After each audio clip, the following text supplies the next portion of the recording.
seperti ini.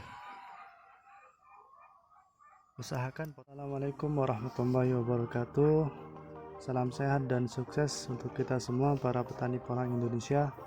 Nah, ini adalah spora kami yang kita akan lakukan teknik pruning. Ini kita tanam sekitar akhir bulan 12 lalu, dan ini tunas keduanya sudah mekar dengan sempurna.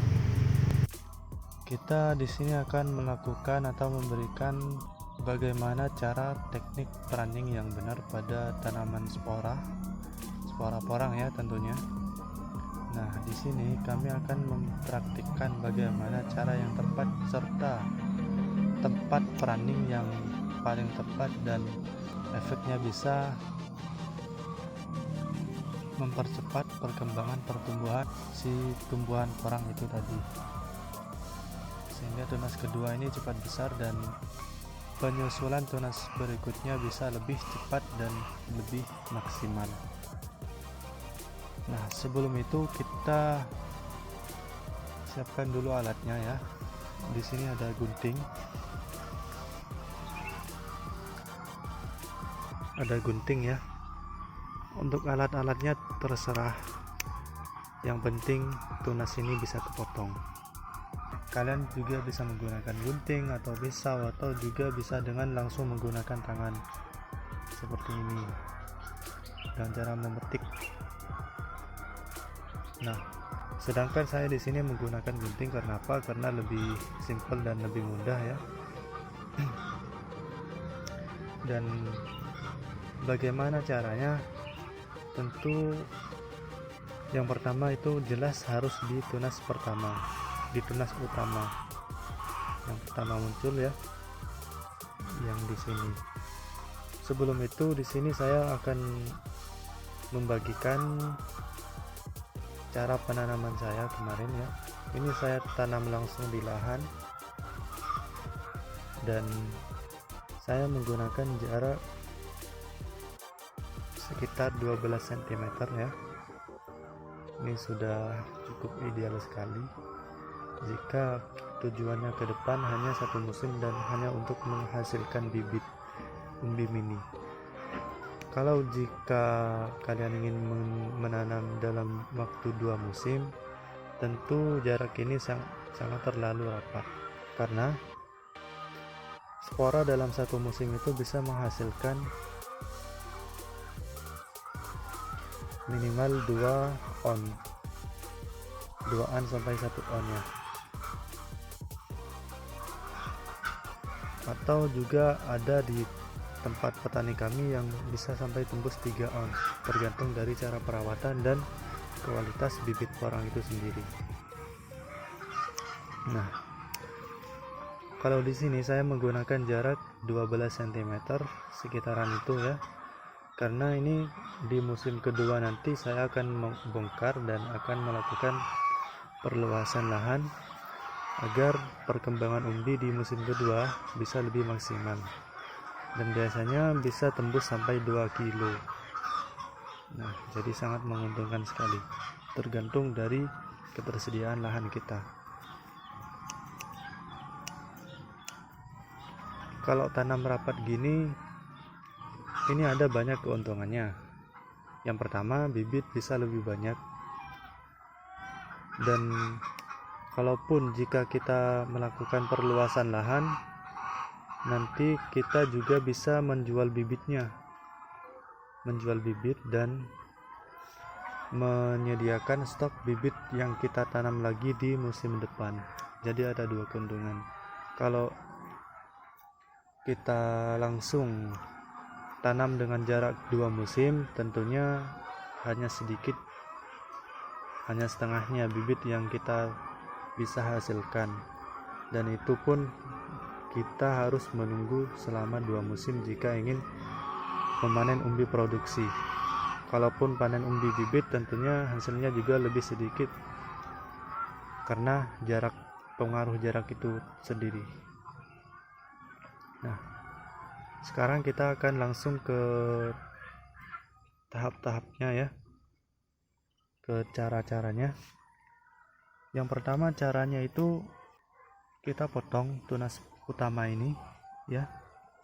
tunas yang kecil, tunas yang pertama.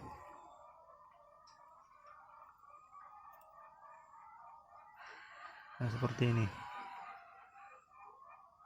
Usahakan potong jangan terlalu dekat dengan akar dan jangan juga terlalu dekat dengan daun,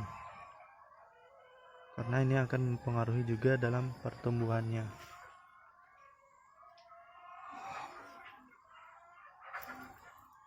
Nah, kita ambil tengah-tengahnya saja ya.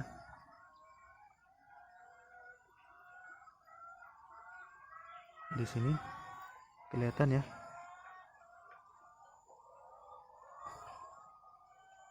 Nah, ini adalah posisi yang ideal dan tidak mengambil resiko ya. Dan ini posisi yang bagi kami sangat tepat sekali karena pengalaman dari beberapa petani ya.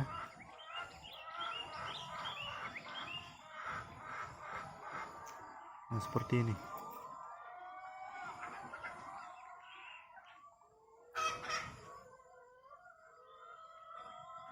Nah, teknik ini biasa digunakan oleh para petani yang ingin tumbuh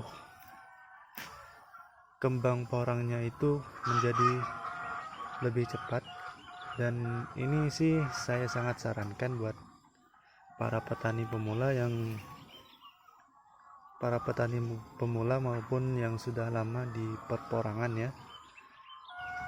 Ini sangat disarankan sekali. Karena apa? Karena ini bisa memicu, selain pupuk yang maksimal, selain perawatan yang maksimal, selain pengolahan lahan dan tanah yang gembur, ini juga bisa memicu pertumbuhan dari porang itu sendiri. Nah, seperti ini. Dan untuk pruning sendiri itu kita lakukan ketika sudah tunas kedua ini sudah mekar ya, sudah mekar dengan sempurna. Dan kalau masih seperti ini belum kita lakukan pruning, belum kita lakukan pemotongan. Nah, ini ada lagi.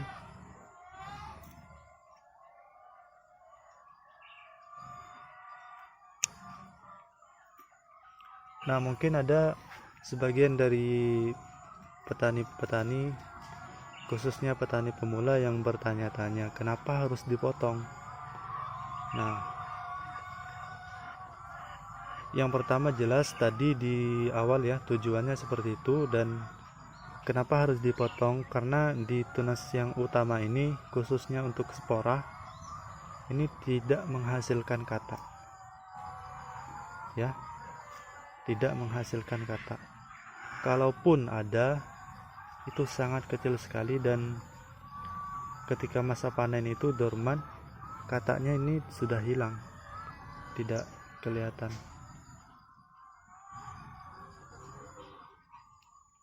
Tapi dari pengalaman kami ini yang di tunas pertama, tunas utama untuk spora, biasanya tidak ada katak.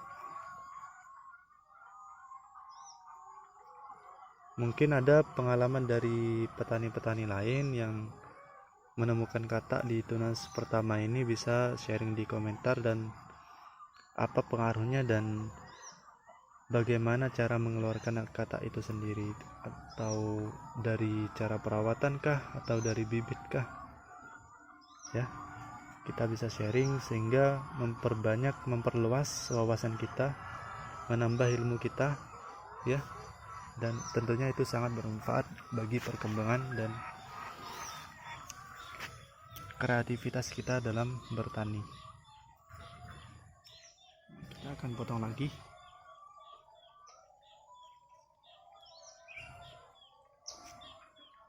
Ini teknik pruning ya.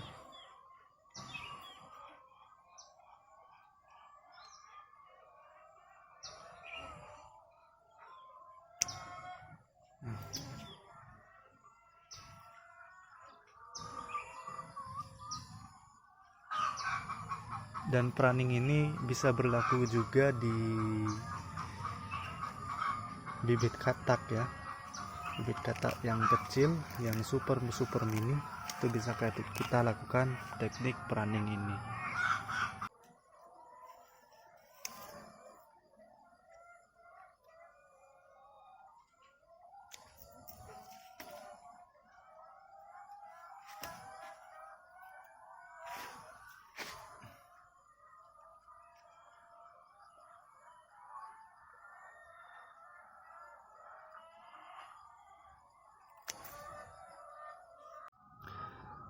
Nah, seperti itulah contoh teknik pruning yang tepat ya, dan kegunaannya dan manfaatnya dan tujuannya. Dan jangan lupa subscribe channel kami ya, untuk mendukung terus selalu perkembangan pertumbuhan porang. Kita bisa sharing di sini dan kita bisa menambah wawasan kita seputar pertanian, khususnya pertanian porang atau perkebunan porang bisa juga. Nah, jangan lupa share ke teman-teman kalian, ke petani-petani porang, agar mengetahui bagaimana cara tumbuh cepat bagi tanaman porang. Oke.